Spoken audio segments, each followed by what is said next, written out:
மனம் ஒரு நிலை அடங்க எத்தனை நாட்கள் ஆகுங்களாம்? 40 நாட்கள் ஆகலாம், 40 மாதங்கள் ஆகலாம், 40 வருடங்கள் ஆகலாம். நீ கொண்டு வந்த கர்மாவை தொடர்ந்துதான் உன் வாழ்க்கை இருக்கு.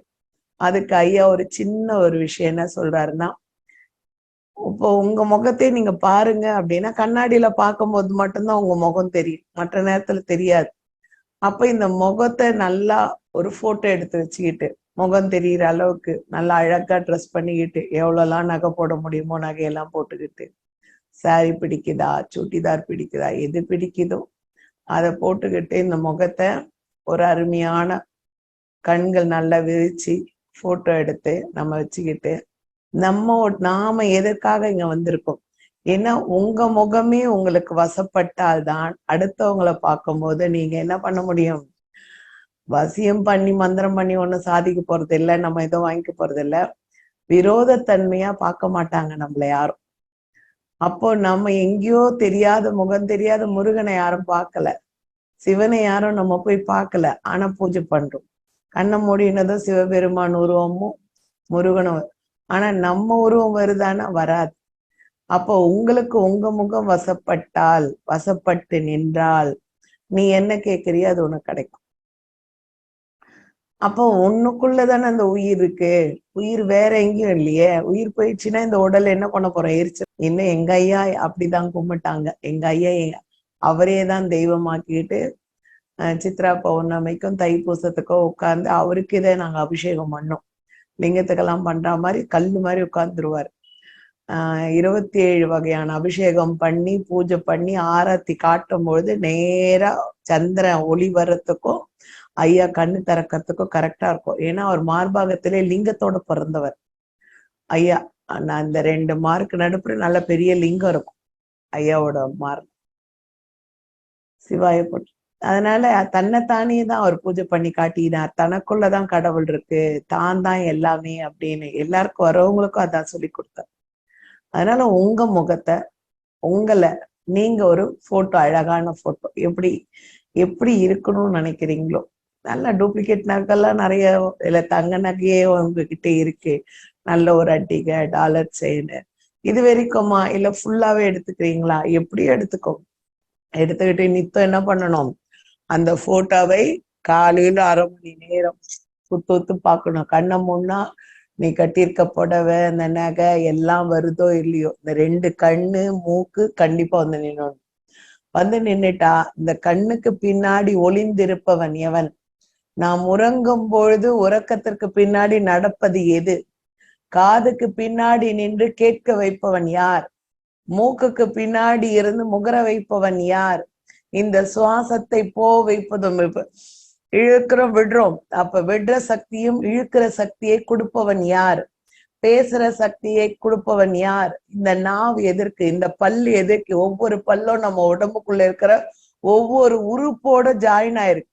எல்லாரும் ஈஸியா சொல்றாங்களே பல்லு போய் புடுங்கிட்டோன்னு. பல்லு புடுங்கிட்டா என்ன நடக்கும்? உள்ள இருக்கிற உறுப்பு பாதிச்சிரும். அதனோட மொத்த வேரே இந்த பல்லுதான். அதனால பல்ல பராமரிச்சாலே உள்ளுக்குள்ள இருக்க எல்லா உறுப்பும் நல்லாயிடும். ஒவ்வொன்றுமே அதனோட பட்டன்ஸ். நம்ம எப்படி இந்த லேப்டாப்ல பட்டன் அழுத்துறோம், கம்ப்யூட்டர் இதுல நம்ம செல்போன்ல இருக்கோம், அந்த மாதிரி பட்டன் நம்மளோட பல்லு. யாருக்கும் தெரியல, மெயின் கீபோர்டே இதுதான். அப்ப இதையெல்லாம் நடத்துபவன் யார்? அப்ப இதையெல்லாம் நீ கண்டுபிடிக்கணும்னா உன் உருவத்துக்கிட்டதான் கேட்கணும். இது தெரியாம நம்ம என்ன பண்றோம்? 48 நாள் போய் ஒரு லிங்கத்தை சுத்திட்டு வரும், நாகம்மாவை சுத்துறோம், கோயிலுக்கு எல்லாம் சுத்துறோம். இது தெரியாதனால யாரு மனுஷன மாதிரிதானே உருவம் வச்சிருக்காங்க. அம்மன்னா புடவை கட்டுறாங்க, ஐயானா வேட்டி கட்டுறாங்க. வேற ஏதாவது மாத்தி இருக்கா? மாத்தி இருக்குன்னு சொன்னா லிங்கம் மட்டும்தான் மாறி இருக்கும் உருவம் இல்லாம. மற்றதெல்லாம் ஆண் உருவம் பெண் உருவம் தான் எல்லாருக்கும் இருக்கு இல்லையா? நல்லா ஒரு கான்செப்ட புரிஞ்சுக்கோங்க. உங்க உருவத்தையே நீங்க உங்க கண்ணு, இந்த புருவம், இந்த 2 கண்ணு தான் முக்கியம். அந்த கண்ணை உத்து பார்த்துக்கிட்டு மூக்க உத்து பாருங்க. ஏன்னா பல ரகசியங்கள், ஏன்னா இந்த சுவாசத்துக்குள்ளதான் இருக்கு. இதை நீங்க ஒரு 40 நாள், 3 மாதம், 6 மாதம் விடாம உங்க முகத்தை நீங்க பாத்துக்கிட்டனா சூட்சும ரகசியங்கள் தெரிய வரும். நிறைய சூட்சமங்கள் வர குழந்தைங்க நல்ல நிலையில ஆயிடும். எந்த விதத்திலயும் எங்கேயும் கஷ்டப்படக்கூடாது, யாருக்கும் அடிமையா இருக்கக்கூடாது, நல்ல தைரியமா இருக்கணும், மன வலிமையா இருக்கணும், மனம் சோர்ந்து இருக்கக்கூடாது, தன்னம்பிக்கையோட வாழ்க்கையை நடத்தணும், எதிர்த்து நிக்கணும். ஆணுக்கு நிகர் பெண்ணு, நம்மளாலையும் சம்பாதிக்க முடியும், நாமளும் வாழ்ந்து காட்டலாங்கிற ஒரு நல்ல தைரியம் இருக்கணும். எதுலயும் ஒரு கோழத்தனம் இருக்கக்கூடாது. அதே சமயத்துல தன்னம்பிக்கை இல்லாம இருக்கக்கூடாது. மரியாதை இல்லாத வீட்டுல மெரிக்கவே கூடாது தலை வச்சு. இப்படி எல்லாம் வந்து நாமளே ஒரு தன்னடக்கம், தன்னலத்தை நம்ம தேடிக்கணும். அப்ப அதுக்கு என்ன உதவுதுன்னா நம்ம முகம்தான், முகவசியம். இந்த கண்களும் இந்த முகத்தையும் நீ எந்த அளவுக்கு வசப்படுத்தி கட்டி வச்சுக்கிறையோ, நமக்கு பின்னாடி என்ன வருது, அவன் என்ன நினைக்கிறான், நீ இதை வசம் பண்ண உன் மூச்சு சொல்லிட்டு போயினே இருந்துரும். நல்ல ரீடிங் டக்குன்னு வரும். நல்லா அப்படியே ஃபுல்லா நீ படிச்சுட்டீங்கன்னா புத்திசாலி தானே. படிக்கலைன்னா அது காட்டும் நமக்கு என்ன வரப்போகுது, ஏது வரப்போகுது, மனசுக்குள்ள தோணும். ஒரு ஆளை பார்த்து அதை நம்பாத, இவன் கெட்டவன், டக்குன்னு வந்துடும் நமக்கு மைண்ட்ல. அப்ப நீ என்ன பண்ணலாம், உஷாரா ஆயிடலாம். எங்கேயும் நம்பி நீ மோசம் போக வேண்டிய வேலை இருக்காது. எல்லா விஷயத்திலையும் பணம் கொடுக்கறதா, பணம் வாங்கறதா, நம்மளோட நிறைய. ஆனா அவங்கவுங்க ஒரு போட்டோ பிடிச்சுக்காங்க. உங்க முகங்களை வசப்படுத்திக்கோங்க. உங்க முகங்களை வசப்படுத்திக்கிட்டீங்கன்னா உங்க கண்ணு பின்னாடி என்ன சூட்சும ரகசியம் இருக்கு, நீ எதுக்காக பிறந்த, ஏன் பிறந்ததின் நோக்கம் என்ன, பிறந்ததுக்கு அப்புறம் நான் ஏன் இத்தனை கஷ்டப்படுறேன். அப்போ உங்க குழந்தைகளை கூட என் பேச்சு கேட்காம ஓடுது, அடம் பிடிக்குது, நீ பார்த்து ஒரு கண்ணுல அப்படி ஒரு முறைச்சா நின்னுடும். புரியுதுங்களா? அப்பெல்லாம் மாடு அப்படி ஓடுது அப்படின்னுவாங்க, அப்படியே நின்னுடும் மாடு. அந்த குரலுக்கும் அந்த கண்ணோட ஜீவகாந்த சக்திக்கும் சக்தி உண்டு. புரிஞ்சுதுங்களா? நல்ல கண்ணை நல்லா விரிச்சு வச்சு பார்த்துக்கோங்க. இல்லையா என்னால இப்ப போய் போட்டோ எடுக்க முடியாதுமா, இதெல்லாம் எனக்கு முடியாதுமான்றவங்க கண்ணாடி முன்னாடி நின்னு உங்க கண் டு கண்ணை பாருங்க. ரொம்ப மனப்பாடம் பண்ணுங்க உங்க முகத்தை. அந்த கண்ணுக்குள்ள இருக்கிற சக்தியை நீங்க புரிஞ்சுக்கிட்டாதான் எத்தனை தியானம் பண்ணினாலும் நம்ம சக்தியை வாங்க முடியும். இந்த வசிய தியானம் இல்லாம நீ எவ்வளவு நினைச்சாலும், இன்னைக்கு கோடி பணம் வேணும்னாலும் நம்ம மூச்சை வசப்படுத்தி கட்டிக்கிட்டோம்னா தான் கோடி பணத்தை நம்ம வாங்க முடியும். அது எப்படி வரும், ஏதா வரும், அதெல்லாம் நீங்க சூட்சுமெல்லாம் நீங்க தெரிஞ்சுக்க வேண்டிய அவசியம் இல்லை. அந்த ரகசியம் எல்லாம் உனக்கு தேவை என்னவோ அதை மட்டும் நீ அது கையில சொல்லிட்டு பார்க்கணும். அது 10 வருஷம் ஆகுதோ, எனக்கெல்லாம் நடக்கிறதுக்கு ஒரு 6 வருஷம் ஆச்சு. நான் என்ன நினைச்சேனோ அதை அடையறதுக்கு. சொந்த வீடு இருந்தது, மாமியார் வீட்டுல. நாங்களா தனியா சொந்த வீடு கட்டி ஒரு கிரக பிரவேசம் பண்றதுக்கு ஒரு 8 ஆண்டு ஆச்சு. அப்ப நடக்கும். நடக்கல, நான் நினைச்சு நடக்காதது நான் உங்களுக்கு சொல்லி தர மாட்டேன். நான் ஏறி வந்தேன், முன்னாடி ஏறி வந்தேன், என் பிள்ளைங்களை நல்லா கல்யாணம் பண்ணேன், எல்லாம் முடிஞ்சிச்சு என் கதை. அப்ப நீங்களும் அந்த வாழ்க்கையை வாழணும்னா நம்ம கையில தான் இருக்கே தவிர, ஏதோ பக்கத்து வீட்டுக்காரன் அக்கத்து வீட்டுக்காரன் இந்த கோயிலை 8 நாள் சுத்துற, அந்த கோயில 48 நாள் கிடையாது. நமக்கு நாமே தான் தெய்வம். நமக்குள்ள இருக்கிற அந்த மூச்சு தான் கடவுள். நமக்குள்ள இருக்கிற அந்த சுவாசம், உயிர் தான் மெயின் பார்ட்டே. அதுக்கு தெரியாத ரகசியம் இந்த உலகத்துல யாருக்குமே தெரியாது. அப்ப நீ எதுக்காக பிறந்திருக்க, ஏன் பிறந்திருக்க, வந்ததை நோக்க என்ன? 2வே இருக்கு. ஒண்ணு இப்படியே கோயில் குளமா சுத்திட்டு அடுத்தவங்க பேச்ச பேசின்னு குறை சொல்லிக்கிட்டு அழிஞ்சு போறது. இன்னொன்னு தியான மார்க்கத்துல வந்து நல்ல குருவை நம்பி மேல ஏறி வர்றது. இந்த 2த்துல நீங்க எந்த பக்கத்துல இருக்கீங்கன்னு பார்த்துக்கிட்டு முன்னேறிடு. உங்க கையில தான் இருக்கு. அப்ப நீங்க உங்களை நீங்களே தியானம் பண்ணுங்க. உங்க கண்ணை நல்லா வசப்படுத்துங்க. அந்த கண்ணுக்கு பின்னாடி இருக்க சூட்சும ரகசியங்களை தெரிஞ்சுக்கணும். இப்ப நான் வந்து ஒவ்வொருத்தரையும் போயிட்டு நீ இது தெரிஞ்சுக்க அதை தெரிஞ்சுக்கலாம் சொல்ல முடியாது. கண்ணை மூடி தியானம் பண்ணோமா, எல்லாரும் நல்லா இருக்கணும், இறைவா உங்களுக்கு எல்லாம் நல்லா தியானத்தோட சக்தியை கூட, அவ்வளவுதான். காலைல ஒரு ஹீலிங். அப்ப நம்ம குருவோட அருளை வாங்கிடுறோம். அப்ப நான் என்ன பண்ணுவேன், எங்க ஐயா கிட்ட கேட்பேன், ஐயா இவங்க எல்லாம் வராங்க, இவங்களுக்கெல்லாம் நல்ல ஞானத்தை கொடுங்க, அறிவை கொடுங்க. அப்ப அதுக்கு தகுந்த மாதிரி நீ என்ன பண்ணும், ஒரு 5ல இருந்து ஒரு 5:30, 4:30ல இருந்து ஒரு 5, ஒரு அரை மணி நேரம் நல்ல தூக்கம், நல்ல தியானம் பண்ணணும். அப்படின்னா 3:30ல இருந்து 4:30 சூட்சும சக்திகளை அறிஞ்சதுக்கு இன்னும் கொஞ்சம் நல்லா தியானம் பண்ணுங்க. அந்த தியானத்தோட டேஸ்ட் எப்படி, நமக்கு வந்து மாங்காய் மாம்பழம் ஒருத்தருக்கு பிடிக்கும், மாங்காய் ஊறுக்காய் பிடிக்கும், ஒரு சிலருக்கு மாங்காய் பச்சடி பிடிக்கும், தித்திப்பு. இல்ல யாருக்கு அது பிடிக்கலப்பா, லட்டுன்னா எனக்கு ரொம்ப பிடிக்கும். ஒரு சிலருக்கு மைசூர் பாக்கு. இனிப்புல ஏதோ ஒண்ணு பிடிக்காதவங்க இருக்க மாட்டோம். அதே மாதிரி காரத்துல இல்ல பிரியாணி தின்றதுல ஏதோ ஒரு டேஸ்ட் நாக்குல சொல்லும் போதே நான் ஊற அளவுக்கு ஒரு டேஸ்ட் பிடிக்குது அப்படின்னா, அந்த டேஸ்டை உணர்த்தி மனதுல ஏத்துக்கிற சக்தி எது? அப்ப அந்த ஏத்துக்கிற அந்த டேஸ்டோட சக்தி தான் பணமாகட்டும், வசதி ஆகட்டும். நான் வசதியா இருந்தா கார்ல போனா நிம்மதியா போயிருப்பேன்னு நினைப்போம்ல. அப்ப அங்க ஒரு சுகம் கிடைக்குது இல்ல, அந்த சுகத்தை தர்றது எது? இந்த மனம். அப்ப அந்த மனதை நீ வல்லமைப்படுத்திக்கணும் அப்படின்னா, அப்ப எத்தனை மணிக்கு எழுந்துக்கணும்? பிரபஞ்ச ரகசியங்களை வாங்குற அந்த நேரத்துல எழுந்துக்கணும். முதல்ல தியானம் நல்லா பண்ணுங்க, ஒரு 6 மாதம், ஓராண்டு காலம். அதுக்கப்புறம் விடிய காலையில 3:30ல இருந்து 4:30 எழுந்து உட்காந்து தியானம் பண்ணிட்டு படுத்து தூங்குங்க. அந்த ஒரு செகண்ட், ஒரே ஒரு நிமிடம், எந்தெந்த சமயத்துல அந்த சஞ்சீதம் இல்ல நம்மளோட சித்தர்கள் நமக்கு சக்தி தருவாங்க தெரியாது. அந்த செகண்ட்ல நம்ம தேவையானதை கொடுத்துட்டு போவோம். அது என்னைக்கு வருவாங்க, எப்போ வருவாங்க தெரியாது. நீ பண்ணிட்டே இருக்கணும். ஏதோ ஒரு நாள் டக்குன்னு கிடைக்கும். கிடைக்கும் போது எதிர்க்க நிற்பாங்க, பயப்பட வேண்டாம். எதிர்க்க நின்று நமக்கு தேவையானதை கொடுத்துட்டு கிளம்பி போயினே இருப்பாங்க. நான் அதெல்லாம் நிறைய அனுபவிச்சிருக்கேன். அதனால நீங்களும் அந்த அனுபவம், உங்களுக்கும் அந்த சக்தி, உங்களுக்கும் அந்த தியானத்துல கிடைக்கணும்னா தயவு செய்து விளையாட்டா நினைக்காம உங்க முகங்களை உங்க முகம் வசியப்படுத்திக்கணும். அப்ப பாக்குறவங்க எல்லாம் உங்களை வெறுக்க மாட்டாங்க. உங்க குழந்தைங்களை பத்திரமா வளர்த்துக்கலாம். உங்க புருஷங்கிட்ட நீங்க என்ன சொல்றீங்களோ அதோட அப்படியா நான் செய்யறம்மான்னு சொல்லுவாங்களே தவிர எங்கேயும் மறுத்து பேச மாட்டாங்க. கல்யாணம் பண்ணவங்க புருஷனை உங்க நாக்கு அடிமைக்குள்ள வச்சுக்கலாம். கல்யாணம் ஆக போறவங்க நமக்கு எந்த மாதிரியான புருஷன் வேணுங்கிறத கேட்டு வாங்கிக்கலாம். குழந்தைங்க இதெல்லாம் நமக்கு நாம செஞ்சுக்கிற மனதால, நம் மந்திரம் இல்ல, இது மந்திரகாரங்க இல்ல, நம்ம தியானத்தால வாங்குற சக்தி இது. புரியுதுங்களா? நல்லா வாங்கிக்கோங்க. எல்லா விஷயங்களையும் நல்லா நடத்தி தரும். எங்கேயும் போய் சேத்துல விழுந்துடாதீங்க. நல்ல நல்லதா கேளுங்க, ரொம்ப சக்தி வாய்ந்ததா கேளுங்க, நம்ம லைஃபுக்கு உகந்ததா கேளுங்க. எல்லார் லைஃபுக்கும், அது எப்பேற்பட்ட லைஃபுக்கும் பணம் இல்லாம இந்த உலகத்துல வாழ முடியாது. அது மெயின் பார்ட்.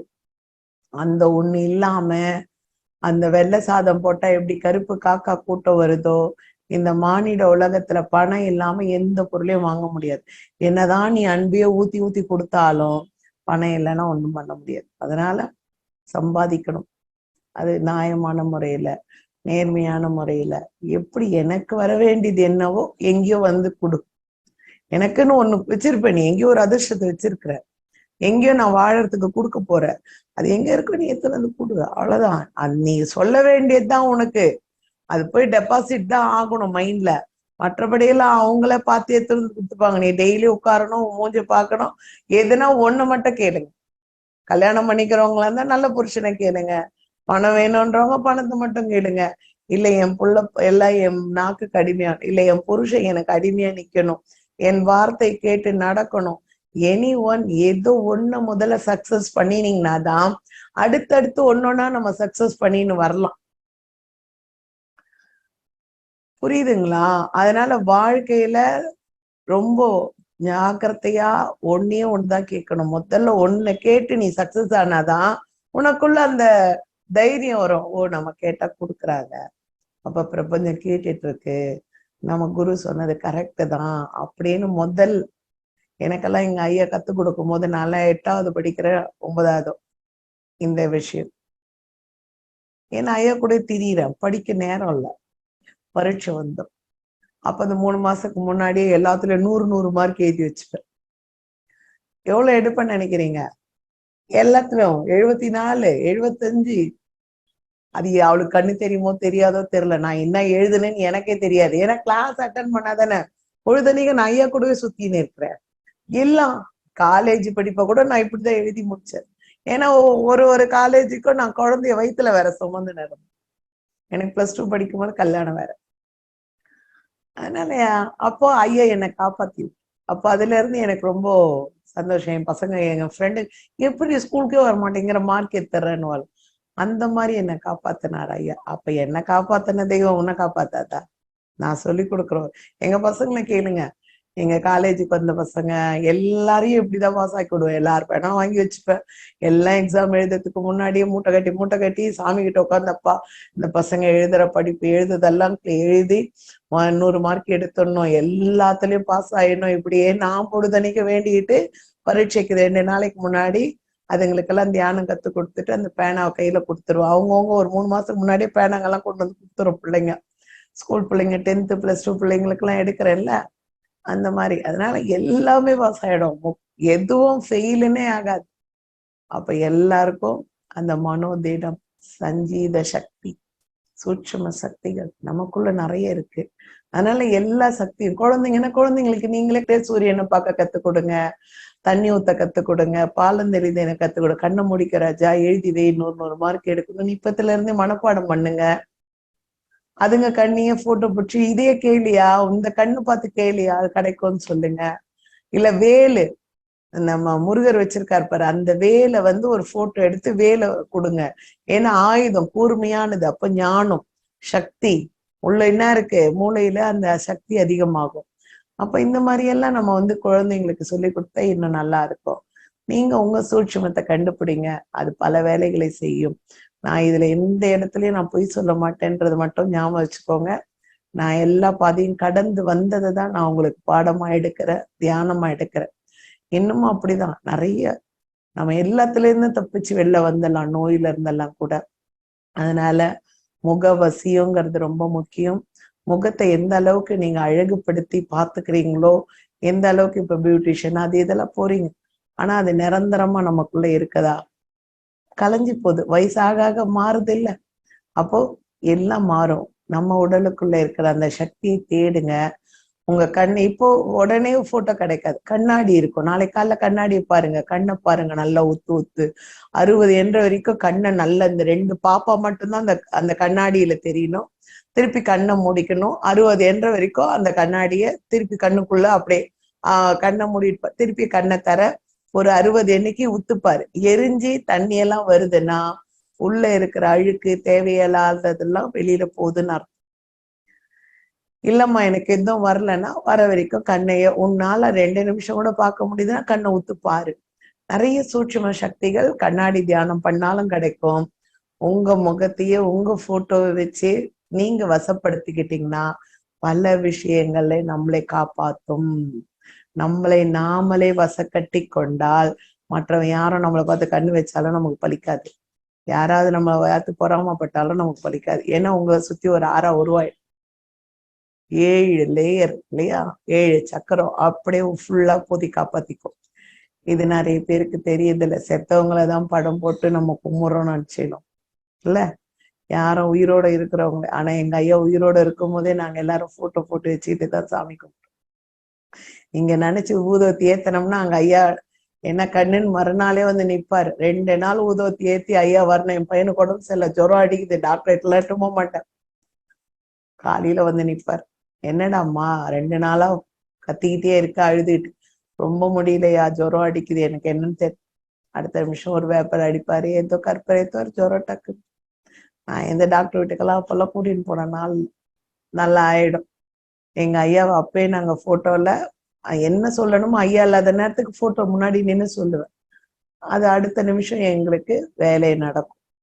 அந்த மாதிரி நம்ம உயிர்கிட்ட நிறைய சக்திகள் இருக்கு. எங்க ஐயா எல்லாரையும் சொல்லுவாரு, ஏயா உங்ககிட்டே நிறைய இருக்கியா, உன்னையே நீ கேட்டுக்கையா, உனக்கு பயமா இருந்தா மாலை பூல வைக்காத, கேளு. அப்பா நான் இந்த மாதிரி ஒரு போட்டோவோட என் உருவம் இப்படிதானே இருக்கு, என் உருவத்துக்குள்ள என்ன இருக்கு, என்ன சக்தி இருக்கு, அதை காட்டு, அந்த சக்தியை நான் அடையணும், அதுக்கு உண்டான வழியை காட்டுன்னு கேளு, எல்லாம் கிடைக்கும். எங்கேயோ போய் யார்கிட்டயோ போய் கோயிலுக்கெல்லாம் சுத்தணுங்கிற அவசியமே இல்லை. தியானம் கத்துக்கிறவங்க முதல்ல தன்னை தானே முகவசியம் பண்ணிக்கங்க. தன்னை அறிந்தால் தனக்கு ஒரு கேடு இல்லை. திருமூலர் சொன்னதும் இதுதான். எங்க ஐயா சொன்னது, தன்னை அறிந்தால் தனக்குள்ள இருக்க ஜீவன் வந்து உட்கார்ந்து பேசும். நம்மள மாதிரியே உருவத்தோடு வந்து உட்கார்ந்து, என்ன தாய வேணும் உனக்கு, எனக்கு கூடி பணம் வேணும், எதுக்குமா, என் பொண்ணு கல்யாணம் பண்ணணும், வீடு கட்டணும், காரு வாங்கணும், எல்லாம் வேணும், அவ்வளவுதான்மா தரேன், அவ்வளவு முடிஞ்சு போச்சு. அப்ப எல்லா வாழ்க்கையும் சுகமாயிடுச்சு. யாருக்கு யாரை படிக்க வைக்கணும், இவங்க கூட இருக்கு. அதனால எல்லாரும் எல்லா விதத்திலையும் சுகப்படலாம், வாழ்க்கையை மேம்படுத்திக்கலாம். ஏனோ தானோலாம் நான் சொல்லி தரல. நிஜமான வாழ்க்கையில எல்லாம் எனக்கு நடந்தது, உங்களுக்கு நடக்கும். நான் நிறைய பேர் இன்னைக்கு நேத்து எடுக்கல, நான் ஒரு 25 வருஷமா தியான கிளாஸ் எடுக்கிறேன். அதனால நிறைய பேர் முன்னேறி நல்ல நிலையில இருக்கு. என் பிள்ளைங்கெல்லாம் நல்ல ஃபாரின்ல இருக்குங்க, துபாயில இருக்குங்க, எல்லாம் நல்லா இருக்கு. நீங்களும் நல்லா ஆயிடுங்க. நல்ல சுகமான வாழ்க்கைய வாழுங்க. நல்லா கத்துக்கோங்க, நம்பிக்கையோட முடிச்சுக்கலாமா? தியானத்தில் கலந்து கொண்ட அனைத்து அன்பு உள்ளங்களும் அவர்கள் குடும்பமும் எப்பொழுதும் சீரும் சிறப்புமாக ஆன்மீகத்தில் உயர்ந்த நிலையும் பொருளாதாரத்தில் உயர்ந்த நிலையும் என் குரு அருளாலும் திருவருளாலும் வாழ்க வளமுடன், வாழ்க வளமுடன், வாழ்க வளம். குரு வாழ்க, குருவே